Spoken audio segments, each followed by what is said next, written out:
Hi guys, ഇന്ന് നമുക്ക് dry ആയിട്ടുള്ള ഗോബി മഞ്ചൂരിയൻ ഉണ്ടാക്കാം.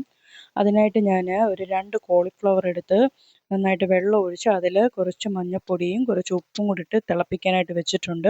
ഇത് നല്ല തിളച്ച് കഴിഞ്ഞാൽ ഒരു 10 മിനിറ്റോളം തിളയ്ക്കണം. അത് കഴിയുമ്പോൾ ഇത് കണക്ക് വെള്ളം വാർന്ന് കളഞ്ഞിട്ട് ഇതിനകത്ത് കുറച്ച് കോൺഫ്ലവർ പൊടി ചേർത്ത് ഒന്ന് മിക്സ് ചെയ്ത് വെക്കണം. അതിൻ്റെ ആ വെള്ളം തന്നെ ഒന്ന് മാറി ഒരു ഡ്രൈ ആവാനായിട്ട്.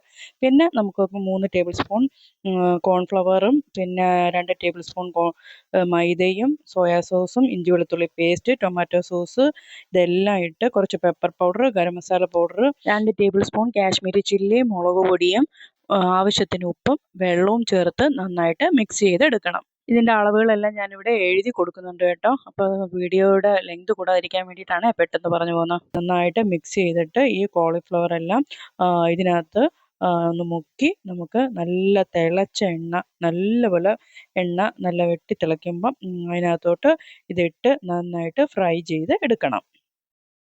ഈ ഫ്രൈ ചെയ്യുമ്പോൾ അതിൻ്റെ ഒരു പാകം അറിയാൻ വേണ്ടി നമ്മളിപ്പോൾ ഇടുന്ന കൂട്ടത്തിൽ തന്നെ കുറച്ച് കറിവേപ്പിലയും കൂടി ഇട്ട് കഴിഞ്ഞാൽ ഇത് ഫ്രൈ ആകുമ്പോൾ കറിവേപ്പിലയും നല്ല കിലുകിലാന്നായി കിട്ടും. ആ ഒരു ഇത് നോക്കി വേണമെങ്കിൽ എടുക്കാം കേട്ടോ.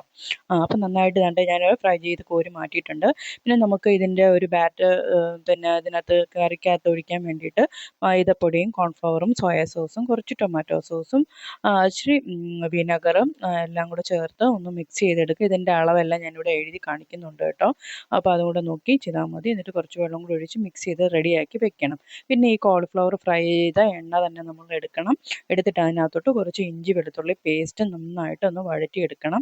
അതിലേക്ക് കുറച്ച് സ്പ്രിങ് ഓണിയനും ക്യാപ്സിക്കം അരിഞ്ഞതും കൂടെ ഇട്ട് നമുക്ക് നന്നായിട്ടൊന്ന് വഴറ്റിയെടുക്കണം. അതിന് ശേഷം നമ്മൾ ഈ തയ്യാറാക്കി വെച്ച സോസ് ഉണ്ടല്ലോ, ഈ സോസിനകത്തോട്ട് സോസ് നമ്മൾ ഇതിലോട്ട് ചേർത്ത് കൊടുക്കണം. പിന്നെ നമുക്ക് വേണമെങ്കിൽ ഇതിൽ കുറച്ച് പെപ്പർ പൗഡർ ആഡ് ചെയ്ത് കൊടുക്കാം, ഇച്ചിരി എരി വേണമെങ്കിൽ.